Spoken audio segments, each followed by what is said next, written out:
ఎంతో టేస్టీగా ఉండే సేమియా ఉప్మాని ఇంట్లో ఈజీగా ఎలా తయారు చేసుకోవాలో ఈ వీడియోలో చూద్దాం. ఇప్పుడు స్టవ్ వెలిగించుకుని ఒక కడాయిని పెట్టుకోవాలి. అందులో 2 టేబుల్ స్పూన్ ఆయిల్ని యాడ్ చేసుకోవాలి. ఇది వేడయింది కదా, ఇప్పుడు అందులో 2 టేబుల్ స్పూన్ పచ్చిశనగపప్పుని యాడ్ చేసుకోవాలి. అందులో 1 టేబుల్ స్పూన్ సాయి మినపప్పును కూడా యాడ్ చేసుకోవాలి. 1/2 టీ స్పూన్ ఆవాలు వేసుకుని 1 మినిట్ పాటు లో ఫ్లేమ్లో ఫ్రై చేసుకోవాలి. ఇప్పుడు ఇలా ఫ్రై అయినాయి కదా, ఇప్పుడు మనం సన్నగా తరిగి పెట్టుకున్న 1 ఆనియన్, 1 గ్రీన్ చిల్లీ, కరివేపాకును వేసుకోవాలి.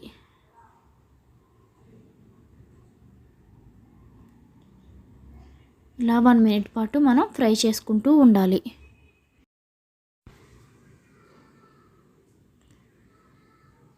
ఇప్పుడు మనం ఇందులో జీడిపప్పును కూడా యాడ్ చేసుకోవాలి. వేసుకుని బాగా ఫ్రై చేసుకోవాలి. ఈ ఆనియన్స్ గోల్డెన్ బ్రౌన్ కలర్ వచ్చేంత వరకు మనం ఫ్రై చేసుకోవాలి. ఇప్పుడు మనకి గోల్డ్ కలర్ వచ్చింది కదా, అందులో నేను 1 కప్ సేమియా తీసుకున్నాను. 1 కప్కి 2 కప్స్ వాటర్ని యాడ్ చేసుకోవాలి.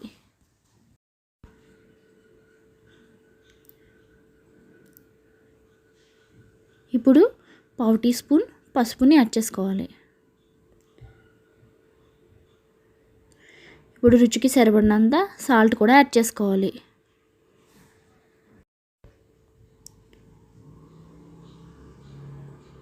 ఇప్పుడు హై ఫ్లేమ్లో పెట్టుకోవాలి. ఇప్పుడు ఒకసారి బాగా ఇలా కలుపుకోవాలి.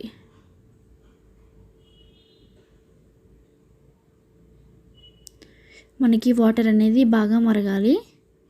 ఇప్పుడు వాటర్ అనేది మరుగుతుంది కదా, ఇప్పుడు మనం అందులో నేను ఒక 1 కప్ సేమియా తీసుకున్నాను. సేమియాని కూడా యాడ్ చేసుకోవాలి.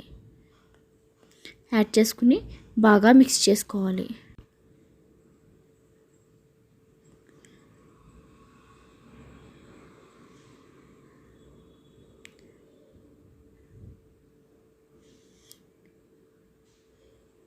ఇప్పుడు మనం మూత పెట్టుకుని ఒక 3 మినిట్స్ మనం కుక్ చేసుకోవాలి.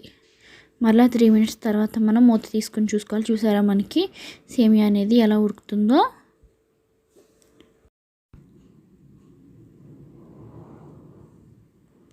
ఇప్పుడు మూత పెట్టుకోవాలి. మూత పెట్టుకుని మనం ఒక 3 మినిట్స్ మనం కుక్ చేసుకోవాలి.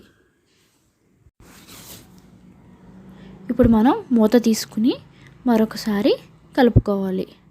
చూసారా మనకి వాటర్ అనేది ఎలా అబ్జర్వ్ అవుతుందో. ఈ ఉప్మాకి మనం వాటర్ అనేది తక్కువ వేసుకోవాలి. తక్కువ వేసుకోవడంతో మనకి ఉప్మా అనేది పొడి పొడిగా వస్తుంది. ఎక్కువ వేసుకుంటే మనకి ముద్దగా అయిపోతుంది అన్నమాట. ఉప్మా అనేది మనకి రెడీ అయిపోయింది. ఇప్పుడు స్టవ్ ఆఫ్ చేసుకుని మూత పెట్టుకుని ఒక 2 మినిట్స్ మనం అలానే ఉంచుకోవాలి. చూసారా మనకి వాటర్ అనేది ఎలా అయిపోయిందో, పొడి పొడిగా ఎలా వచ్చిందో. మనం దీన్ని మరలా ఇంకొకసారి ఇలా కలుపుకుని ఒక ప్లేట్లోకి తీసుకోవాలి.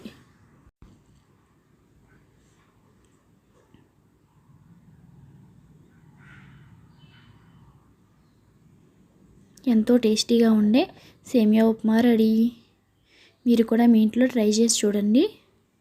చాలా బాగుంటుంది టేస్ట్గా. ఈ వీడియో కనుక మీకు నచ్చినట్లయితే లైక్ చేయండి, షేర్ చేయండి. నా ఛానల్ని ఫస్ట్ టైం చూస్తున్నట్లయితే సబ్స్క్రైబ్ చేసుకోండి. Thanks for watching video.